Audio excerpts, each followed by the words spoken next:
బాబ్జీ, భారతి. భర్త వయసు 30 సంవత్సరాలు, భార్య వయసు 27 సంవత్సరాలు. వీళ్ళు 12 ఆగస్టు 2024లో వచ్చారు. ముందు ప్రెగ్నెన్సీ వచ్చింది న్యాచురల్గా, ఆ మాట ముందు చెప్పాలి. ఇక ఎందుకు రాలేదో చెప్పిన్నాళ్ళు. ఫస్ట్ ప్రెగ్నెన్సీ వచ్చిన తర్వాత మాకు హార్ట్ బీట్ వచ్చేది. తర్వాత 2 నెలల పూర్తి అయ్యేసరికి హార్ట్ బీట్ ఆగిపోయేదండి. హార్ట్ బీట్ ఆగిపోతే ఎందువల్ల అవుతుందని ఇలా ఫస్ట్ ఒకసారి వచ్చిన తర్వాత మళ్ళీ ఎందువల్ల మళ్ళీ డాక్టర్ మార్చి వేరే డాక్టర్ దగ్గరికి వెళ్ళా, సేమ్ మళ్ళీ వచ్చింది. మళ్ళీ 2 సంవత్సరాలు పోయిన తర్వాత వచ్చిన తర్వాత కూడా మళ్ళీ హార్ట్ బీట్ వచ్చింది. మళ్ళీ సేమ్ 2 నెలలు పూర్తి అయ్యేసరికి మళ్ళీ ఆగిపోయింది. ఇంకా అలా ఉండిపోయాం ఒక 2 సంవత్సరాలు. మా మిస్సెస్ గారు మీ వీడియో చూసి నేను చాలా దగ్గర తిరిగామండి. వైజాగ్ తిరిగాం, కాకినాడ తిరిగాం, పిఠాపురం తిరిగాం. మొత్తం ఎక్కడ తిరిగినా ఎన్నిసార్లు చేసిన సరే అయ్యో చెయ్యాలా అది ఇది అని చెప్పారు చాలా దగ్గర. వైజాగ్ కూడా 2-3 సార్లు వెళ్ళాం. వైజాగ్లో ప్రత్యేకంగా 4 నెలల వరకు వాడాం. అక్కడ కూడా ఏం చెప్పినా ఐవీఎఫ్ చేయాలి లేకపోతే ఐవీఏ చేయాలా ఈ చెప్పేవారండి. చెప్తే ఇంకా మేము తిరిగి ఇంకెక్కడ తిరగబుద్ధి కాలేదండి. ఇంకా ఇవన్నీ ఎంత ఇదిగా ఎన్ని చేసినా అవ్వట్లేదు కదా అని ఇంకా ఒక 1 ఇయర్ అలా ఉండిపోయాం. మా మిస్సెస్ గారు మీరు చూసారండి.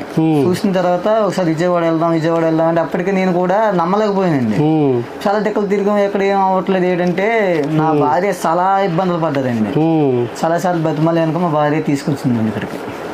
మొత్తానికి ఆయన కూడా వచ్చాడు. ఆయన ప్రెగ్నెన్సీ కన్ఫర్మ్ అవగానే వచ్చినా మేము వీడియో తీసుకోలేదు. ఎందుకంటే నిలబడాలిగా, ఫీటల్ పార్ట్ రావాలి, హార్ట్ బీట్ రావాలి, అవన్నీ వచ్చాక తీసుకుందామయ్యా అన్నాను. అలాగే ఇప్పుడు pregnancy single live intrauterine embryo of 9 weeks 5 days 3rd monthకి వచ్చింది కాబట్టి ఇప్పుడు వీడియో తీసుకున్నాం. అంతకుముందు బిడ్డ రావడం పోవడం, హార్ట్ బీట్ కూడా లేకుండా పోవడం జరుగుతుంది. ఈసారి ఫీటల్ పార్ట్ వచ్చింది, హార్ట్ బీట్ వచ్చింది, జెస్టేషనల్ శాక్ వచ్చింది, యోగ్ శాక్ వచ్చింది, అన్నీ వచ్చేసినాయి, అవయవాలన్నీ వచ్చేసినాయి. ఇంకా చక్కగా డేట్ కూడా, డెలివరీ డేట్ కూడా ఇచ్చేశారు. నవంబర్ 13, 2026. నవంబర్ 13న బిడ్డ మీ చేతిలోకి రాబోతుంది. ఈ లోపే రావచ్చు, కంగారు అయితే నవంబర్ 1st week నుంచి ఎప్పుడైనా రావచ్చు, నీ ఇష్టం. ఇగో బొమ్మ కూడా ఉంది, వెంటనే వచ్చేస్తుంది. చూసుకున్న చక్కగా ఇన్నాళ్ళు ఏ క్రిములైతే నిన్ను ఇబ్బంది పెట్టి బిడ్డను నిలవనీయకుండా చేసిందో అదే క్రిములు తొలగించుకున్నాం. పైగా 5 నెలల వరకు నేను మందులు ఎందుకు వాడమన్నానంటే నెక్స్ట్ అవకరాలు రాకుండా కూడా ఈ క్రిముల నుంచి బిడ్డని కాపాడాలి, లేకపోతే అవకరాలు వచ్చే అవకాశం ఉంది. అందుకే మన మందులు 5 నెలల వరకు వాడమన్నాం. భార్య రాకోకుండా భర్తనే రమ్మన్నాం. ఎందుకంటే భార్య అంత దూరం జర్నీ చేయలేదు కాబట్టి భర్త వచ్చి మందులు తీసుకెళ్ళమన్నాం. అందుకే మందులు ఇస్తున్నాం. సో ఈ బుక్ను మాత్రం ఫాలో అవ్వండి.